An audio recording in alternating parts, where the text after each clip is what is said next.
Hey guys, was just going to do a quick video on doing the Dark Aether tombstone going in. So tombstoning going into the Dark Aether. Probably better English. So what we'll do is I'll show you the, I guess the best route for getting. I'll do DA3 first, just because it's probably the hardest, or your timing has to be 100% perfect. So for that run, you definitely need a scorcher.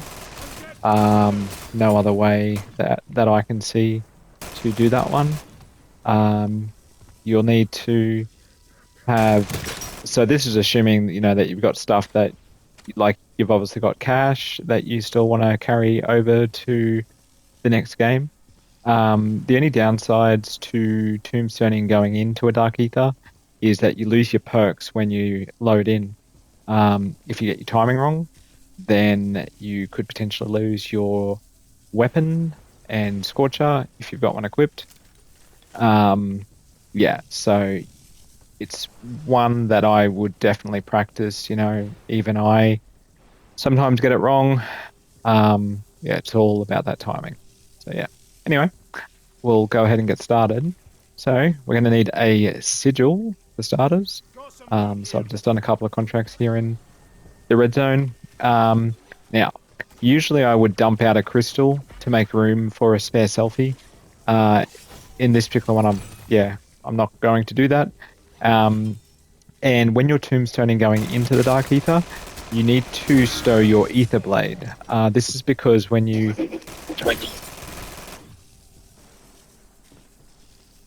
when you finish in the Dark Aether, because you've died in game, so you've died in this game that we're in right now, you will just exfil when you're in the Dark Aether. When you're doing the tombstone glitch and you're closing the game, you are tricking the game into thinking that the game's crashed and that and it basically just lets you keep your Ether Blade equipped. Anywho,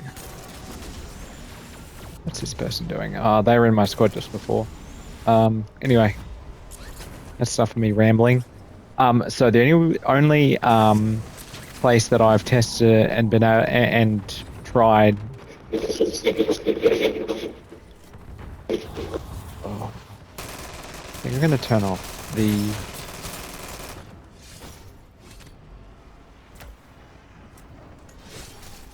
I'm going to turn off the.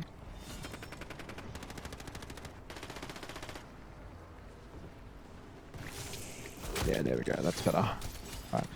At least I won't hear everyone else. Cool. So, and of course they're in a contract here, so it's fucking hectic.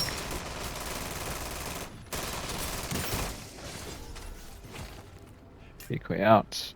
Alright. Yeah, so for this one we're going to go to the water tower. So, question mark I, U. And of course I'm getting hit. Fuck off. Alright, so scorch up. 1, 2. Then we're going to head over to DA3. So I've done this usually with the story mission. I was using those to do my camos. This is going to be a normal sigil. So that'll be on this side. And what we can do is we can start to scorch up and wait before we put the sigil in. There we go. Now we're up. Now we need to be back at that portal by 10 seconds. So let's see how we go. So usually if you get it right, you can do that successfully. Through 10 seconds. Okay. Merc camp.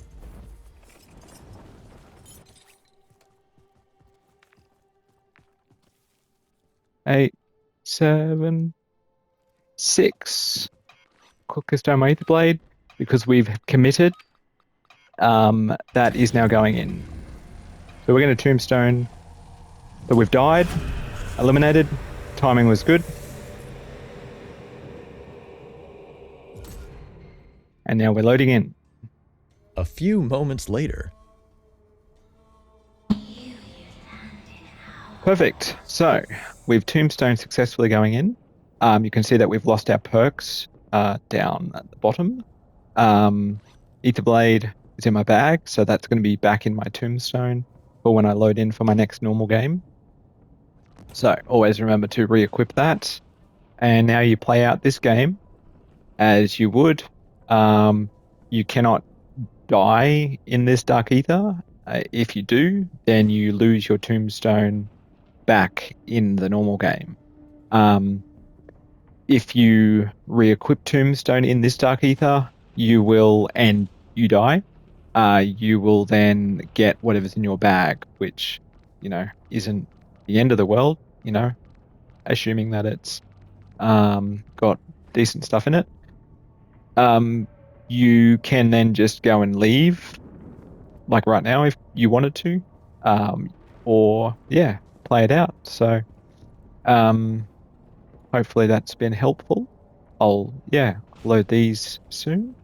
But yeah, so essentially using that same process that we just did with any of the Dark Ether portals, so you can easily do that from DA1, so the one on the island, scorching up back to the same teleportal, out to Water Tower, out to the beach as well. I usually just go to the Water Tower for DA, yeah, for the Dark Ethers, just because it does give you that little bit of extra time to be able to float down off of the side. So, but yeah, so you can see doing the A3 with the Scorcher, like you were having to vote sort of as you're running along, and then just sort of waiting right on the boundary to get that timing perfect.